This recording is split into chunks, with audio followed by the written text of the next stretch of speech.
Hello everyone, একটা ভিন্ন স্বাদের চিংড়ি ভাপা রেসিপি তোমাদের সঙ্গে শেয়ার করি। তো এতে লাগছে দই, কাজু বাদাম, পেঁয়াজ, রসুন, আদা, টমেটো এবং কাঁচা লঙ্কা পেস্ট, জিরে গুঁড়ো, ধনের গুঁড়ো। এটাই লাগছে আর কিছু না। সর্ষের তেল খানিকটা কড়াই গরম করতে দিয়ে এবং সব মশলা ছিল সেগুলো দিয়ে চিংড়ি মাছটা ভালো করে মাখতে হবে। তার সঙ্গে লবণ, হলুদ এবং সর্ষের তেল দিয়ে এটাকে ভালো করে মাখতে হবে।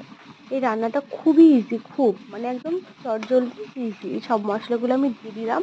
এটা দিয়ে আবার ভালো করে একটু মেখে দেন এটা কড়াইয়ে আমরা ডিরেক্ট দিয়ে দেবো।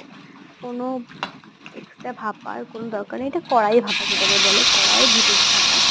দেন দিয়ে দেবো এটা আমরা লো ফ্লেমে কুক করবো। একটু জল দিলাম, একটু লঙ্কার গুঁড়ো দিচ্ছি, আমি লঙ্কার গুঁড়ো দিতে ভুলে গেছিলাম। দেন লঙ্কার গুঁড়ো দিলাম, একটু নাড়াচাড়া করে এটাকে আমি ঢাকনা দিয়ে ঢেকে রাখলাম। দেন ফ্লেমটা লো করে দিলাম। দেন এটাকে খুললাম।